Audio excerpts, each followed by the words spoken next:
All right, let's dive into Cinching Saddles. It's an episode nominated at the Portland Comedy Film Festival, fall 2024, for Best Mockumentary Series episode. It's pretty impressive. Yeah, it's making some waves for sure. Yeah, and it's about a South Asian cowboy with a fake Texas accent trying to navigate life on a Canadian ranch. Yeah, it's a really funny clash of cultures Yeah. and expectations. So the premise of Cinching Saddles is that we have this guy Calvender who goes by Cinch. He's adopted this cowboy persona, but he has no real cowboy skills. Right, it's a total fish out of water scenario. Yeah. And the mockumentary style just makes it even funnier. Yeah, so you have the heightened absurdity, right? Like Cinch trying to fit into ranch life. But the ranch is actually succeeding despite his efforts. Exactly, it's like that classic incompetent but lovable character. But instead of a workplace comedy, it's set in this rugged ranch environment. So going back to Cinch for a second, obviously playing this cowboy persona for laughs, but do you think there's something deeper there, like an exploration of identity? Definitely, I don't think it's just a gag. He's a South Asian man in a small Canadian town, so he's already navigating questions of belonging. And by adopting this over-the-top persona, it's like he's trying to fit in and stand out at the same time. That's interesting. So it's not just about fitting in on the ranch, but maybe also feeling like an outsider in his own town. Exactly, and the show also explores how his persona impacts those around him, especially his family. They're trying to adjust to this sudden transformation. Right, and I read that his family is also South Asian. So do you think their reactions are saying something about cultural expectations within the South Asian community itself? I think that's where Cinching Saddles gets really smart. It's not just playing their reactions for cheap laughs.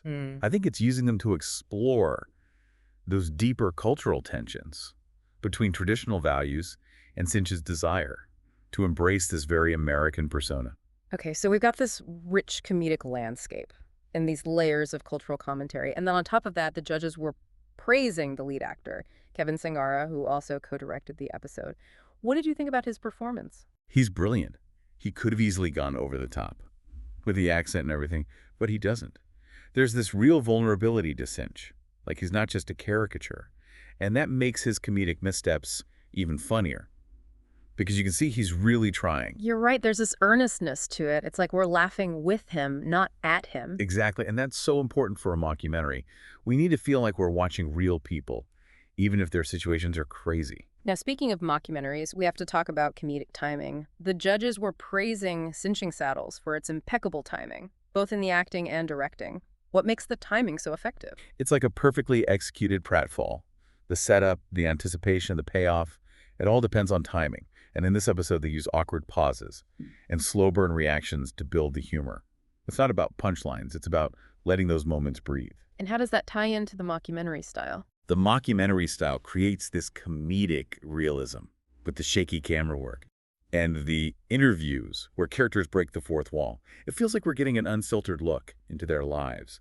So those moments of awkward silence or delayed reactions are even funnier because they feel authentic. I'm definitely going to rewatch it and pay attention to that. We've got this unique premise, a talented lead actor and sharp comedic timing.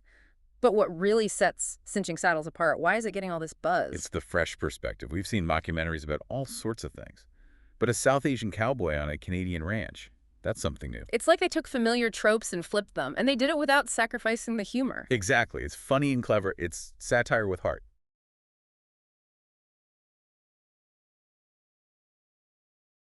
Are you submitting your creative work to film festivals? There are small details that could potentially be the difference between getting selected or rejected on the film festival circuit. Hi, this is Michael Fair, and I've been a film festival director for more than 15 years. I've reviewed thousands of submissions. Would you like me to show you how to present your work in a way that every film festival director loves to see? You wouldn't believe how many submissions have incomplete information that negatively affects your chances of getting selected. Avoid common, costly mistakes that other filmmakers and screenwriters are making every day. Before you spend another dollar on submission fees, you should purchase the Film Festival Submitter's Handbook, now available on Amazon in paperback, ebook, and Kindle formats. Click on the link in the description of this video and order a couple of books today, one for yourself and another for a friend who is ready to start their film festival submissions journey. Thank you.